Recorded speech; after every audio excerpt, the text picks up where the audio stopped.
àyájọ́ tàbí ọdún. Olúwatóyìn mò ń ké sí. Àyájọ́ tàbí ọdún. Adéṣẹ́wà mo gbóhùn mi. Àyájọ́ tàbí ọdún. It's your birthday. Àyájọ́ tàbí ọdún. Olúwatóyìn Adéṣẹ́wà bọ̀ gbóhùn mi. Ọ̀làmúgbòrò jù ẹgbẹ́. Ọmọ Jímọ̀ mò ké sọ lọ́jọ́ ìbí òní.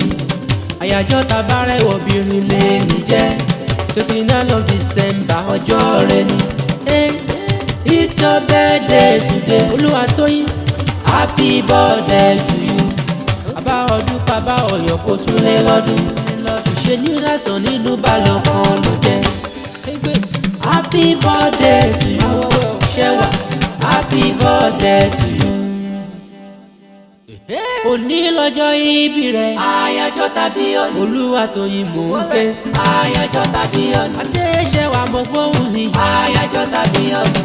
It's your birthday. Àyájọ́ tàbí ọdún.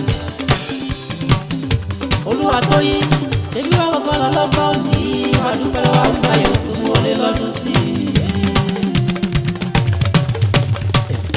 Torí náà bá mi dúpẹ́ lọ́wọ́ jẹ́rí bóyá máa tó ṣe lérí tó sì mú bàjẹ́ mú ṣẹ.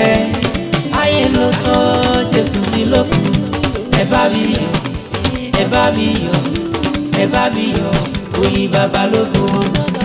Oyin bí wọ́n balẹ̀ pẹ̀rù ọ̀hún. Wọ́n balẹ̀ pẹ̀rù ọ̀hún. Oyin olùgbàlà. Oyin olùgbàlà. Ògo Ọlọ́run ọba mi. Ògo Ọlọ́run ọba mi. Ìṣẹ́gun oore rẹ̀. Ìṣẹ́gun oore rẹ̀.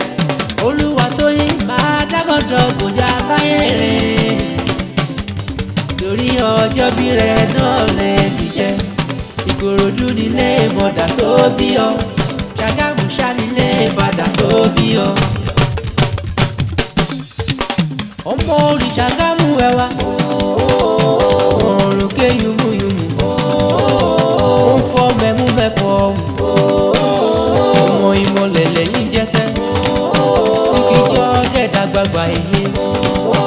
Ilé ọmọ ẹ̀lùkú mẹ́dẹ́mẹ́dẹ́. Ọmọ ìgúngún ọmọ agẹmọ. Ọmọ ẹ̀gbágbèjì òrìṣà ẹ̀yìn ni. Ẹ̀wẹ̀ sọ ọmọ balùfọ̀. Àfíjú Ìjẹ̀bú olóhùn rọ́jà ògùn. Wípé bóun parí kọ́kọ́ jọba nílẹ̀ rẹ̀ mọ́. Ẹ̀yin lẹ́tí lówó ṣẹ̀báyé o. Àdípé ipò ìbò tó tó ìbò adé tó wà padà dòwó ẹrú wá dòwó ọmọ jàre. Tó ìbò ní lọ́jọ́ ayọ̀ rẹ̀. Àyájọ́ tàbí ọdún. Àyájọ́ ọjọ́ bí rẹ̀ lè ní jẹ́. Àyájọ́ tàbí ọdún. Máa dágọ́dọ̀gàn jọ̀sẹ̀. Àyájọ́ tàbí ọdún. It's your birthday. Àyájọ́ tàbí ọdún.